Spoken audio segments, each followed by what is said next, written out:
প্রতিটি সূর্যোদয় জীবনে নিয়ে আসা আরও একটি নতুন সম্ভাবনা, নতুন আশা, নতুন বেঁচে থাকার স্বপ্ন।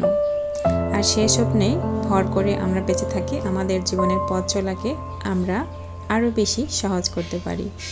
আসসালামু আলাইকুম, সকলের সুস্বাস্থ্য কামনায় শুরু করছি আমার আজকের আরও একটি নতুন ব্লগ।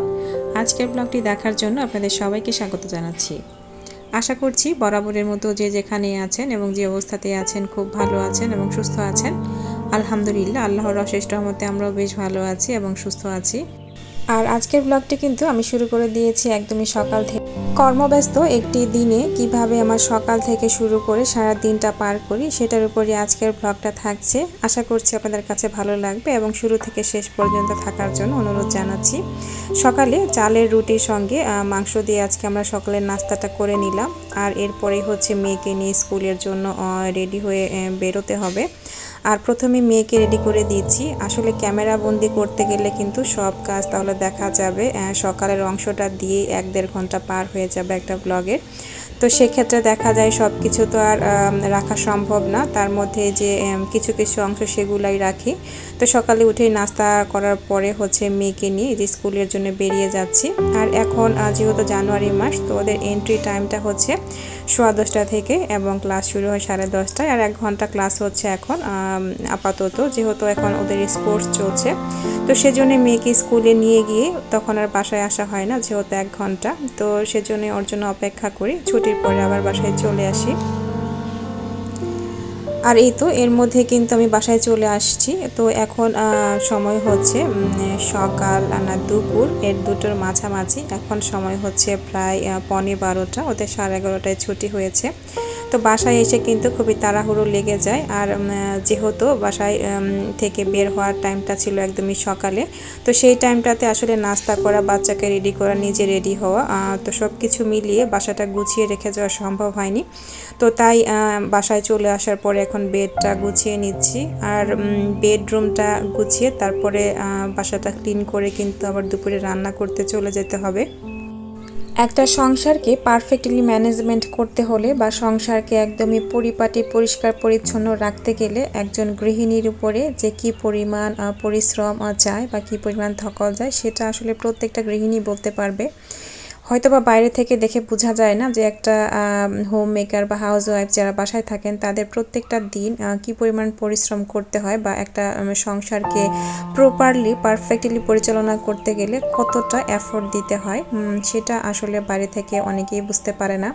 আসলে না বুঝতে পারারই কথা, কারণ যারা বাইরে থাকে তারা তো আর বাসার এই কাজগুলো করে না, তাই তাদের কাছে মনে হয় যে বাসায় আসলে কোনো কাজই নেই। সব কিছু পরিপাটি পরিষ্কার পরিচ্ছন্ন ঝকঝকে চকচকে রাখার পেছনে কতটা যে পরিশ্রম আছে সেটা যে করে শুধু সে বুঝতে পারে। অনেক সময় দেখা যায় বাচ্চা কাচ্চা পরিবারের সবাইকে সব কিছু টাইমলি ম্যানেজ করে দিয়ে বাসাটাকে পরিষ্কার পরিচ্ছন্ন রাখার পরে রান্না বান্না করে নিজের দিকে কিন্তু খুব একটা খেয়াল রাখা সেই সুযোগ হয় না। অনেক সময় দেখা যায় সব কিছুকে পরিপাটি রাখতে গিয়ে নিজে অনেকটা এলোমেলো হয়ে যায়। সবসময় সব কিছু পারফেক্টলি করার চেষ্টা করলেও সবসময় সব কিছু পারফেক্টলি করা হয়ে ওঠে না, অনেক সময় সম্ভব হয় না। অনেক সময় নিজেকে পারফেক্ট রাখা যায় না, অনেক সময় দেখা যায় সব কাজগুলোকেও পারফেক্টলি করা যায় না। তবু এর মধ্যে থেকে যতটুকু চেষ্টা করি ততটুকুই হয়ে যায়, আর এর থেকে বেশি কিছু করাও সম্ভব না। তবে মাঝে মধ্যে তাদের কথা চিন্তা করি যাদেরকে পরিবারের অনেক সদস্যের খোঁজ খবর রাখতে হয়, তাদের ভালো মন্দের দিকটা দেখতে হয়। সবাইকে ভালো রাখার দায়িত্বটা একটা মানুষের উপরেই গিয়ে পড়ে। তাদের অবস্থা আসলে কতটা কেমন হতে পারে, তখন তাদের কথা চিন্তা করি যে আসলে যেখানে আমি আমার একটু ছোট্ট একটা পরিবারকে সব কিছু পারফেক্টলি দিতে গিয়ে যেখানে অনেক সময় দেখা যায় নিজেকে হিমশিম খেতে হয়, সেখানে যারা পরিবারের অনেকজন সদস্যকে তাদের চাহিদার সব যোগান দিয়ে যাচ্ছেন, তাদের না জানি আরও কতটা স্যাক্রিফাইস আর কতটা বেশি এফোর্ট দিতে হয়। তবে সব থেকে বড় কথা কি, এত বেশি এফোর্ট দেওয়ার পরে যখন অ্যাপ্রিসিয়েশনটা পাওয়া যায় তখন কিন্তু অনেক পরিশ্রম করলেও সেটাকে সার্থক মনে হয়, যেটা আসলে আমি সবসময় পেয়ে থাকি অ্যাপ্রিসিয়েশন। আমাদের যদিও পরিবার সদস্য সংখ্যা মাত্র আমরা 3 জন, তারপরেও এতটুকু পরিবারকেও সব কিছু ভালোভাবে ম্যানেজমেন্ট করতে গেলেও কিন্তু নিজেকে যথেষ্ট এফোর্ট দিতে হয়। আর সবথেকে ভালো লাগা কাজ করে তখন যখন নিজের পার্টনারের কাছ থেকে অ্যাপ্রিসিয়েশন পাওয়া যায়। তো সেজন্যই মাঝে মধ্যে নিজেকে অনেক লাকি মনে হয় যে একটু কষ্ট হলেও অ্যাপ্রিসিয়েশনটা যখন পাই মনে হয় না এর থেকে আরও বেশি এফোর্ট দিলেও এই অ্যাপ্রিসিয়েশনটা যদি পাই তাহলে অনেক কিছুই করা যায়, সেই মনোবলটা তৈরি হয়ে যায়। কিন্তু যারা নাকি অনেক কিছু করেও পরিবারের কাছ থেকে সেই অ্যাপ্রিসিয়েশনটা পায় না, বরং তাদেরকে শুনতে হয় যে সারাদিন কি করো, তো সেক্ষেত্রে তাদের মনটা আসলে কতটা ভেঙে যেতে পারে, কতটা খারাপ লাগা তাদের মধ্যে কাজ করতে পারে, সেটা আসলে প্রত্যেকটা পরিবারের সদস্যদেরকে বুঝতে হবে এবং বোঝা উচিত। আর এই তো আপনাদের সঙ্গে কথা বলতে বলতে আমি দুপুরে রান্না করতে চলে এসেছি। এর মধ্যে কিন্তু আমি বাসাটা ক্লিন করে ফ্রেশ হয়ে নিয়েছি নিজেও, এবং মেয়েকেও গোসল করিয়ে দিয়েছি। আর আসার সময় আমি কিছু সবজি কিনে এনেছিলাম। আর এখন তো বাজারে একদমই প্রচুর ফ্রেশ শাকসবজি একদমই রিজনেবল প্রাইসেই পাওয়া যাচ্ছে। তো দেখলে তো আমার কাছে মনে হয় সব কিছু কিনে নিয়ে চলে আসি। তো চোখের সামনে কিছু সবজি দেখে মনে হলো যে এগুলো নেই, তো সেগুলো নিয়ে এসেছি। আর যেহেতু সবজিগুলো একদমই ফ্রেশ তাই ভাবলাম একটু রান্না করি। আর এখানে ব্রকলি আর হচ্ছে গাজর আমি ভাজি করব, এবং সেই সঙ্গে মাছ রান্না করব। আর বাসায় এসে কিন্তু আমি মাছ ভিজিয়ে রেখেছি, ফুলকপি দিয়ে মাছ আর আলু দিয়ে রান্না করব, আর এই ভাজিটা করব। আর সকালে যে তরকারিটা ছিল সেটাও আছে। তো এই তো এর মধ্যে কিন্তু আমি সবজিগুলোকে কেটে নিচ্ছি। আর একা হাতেই সব কিছু ম্যানেজ করতেও কষ্ট হয় না যখন নিজে সুস্থ থাকি বা বাচ্চা কাচ্চা সুস্থ থাকে।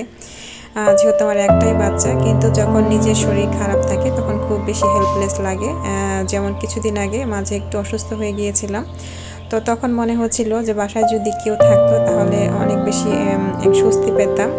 কারণ নিজের কষ্টটা সহ্য করা গেলেও বাচ্চাকে যখন সেই সময়টাকে তার চাওয়াগুলোকে পূরণ করতে পারি না বা তাকে সেই সাপোর্টটা দিতে পারি না, তখন আরও বেশি হেল্পলেস লাগে। তো যাই হোক, সবসময় চিন্তা করি যাতে আমি নিজে সুস্থ থাকি তাহলে পরিবারের প্রত্যেকটা সদস্যকে ভালো রাখতে পারবো, বিশেষ করে বাচ্চাকে। বাসায় যদি বাবা মা ছাড়া অন্য কোনো সদস্য না থাকে সেক্ষেত্রে বাবা কিংবা বিশেষ করে মায়ের অসুস্থতার ক্ষেত্রে বাচ্চাদের কিন্তু খুব বেশি সাফার করতে হয়। তো এর মধ্যে দেখতেই পাচ্ছেন আমি ভাজিটা হয়ে গিয়েছে, ভাজিটা বসিয়ে দিয়েছিলাম প্রথমে এবং মাছটা ভাজি করে নিয়েছি রান্নার জন্য। এখন পর্যন্ত যারা আমার ভিডিওটি দেখছেন, আজকের ভিডিওটি যদি আপনাদের কাছে ভালো লেগে যায় তাহলে প্লিজ অবশ্যই একটি লাইক দিতে ভুলবেন না।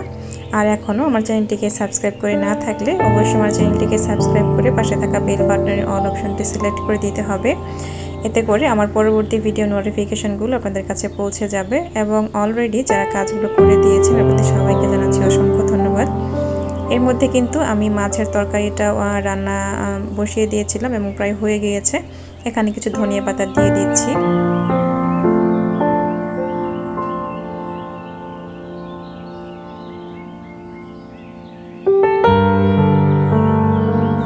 আর এই তো রান্নার পাশাপাশি আমি অফ ক্যামেরাতে মরিচগুলোকেও বোটা ছাড়িয়ে নিয়েছি। এখন ভাবলাম যে এগুলোকে ফ্রিজে রেখে দেই, আর এই জন্য হচ্ছে টিস্যু পেপার দিয়ে রাখছি, এতে করে অনেকদিন ভালো থাকবে। উপরের যে পানিটা হবে ফ্রিজে রাখার কারণে সেটা টিস্যু পেপারটা অ্যাবজর্ব করবে, যাতে করে মরিচগুলো পচে যাবে না। আর আজকের ব্লগটি এ পর্যন্তই। আজকের ব্লগটি কেমন লেগেছে অবশ্যই কমেন্টের মাধ্যমে জানাতে ভুলবেন না। সবাই ভালো থাকুন এবং সুস্থ থাকুন। পরবর্তী ব্লগ দেখার আমন্ত্রণ রইল। আল্লাহ হাফেজ।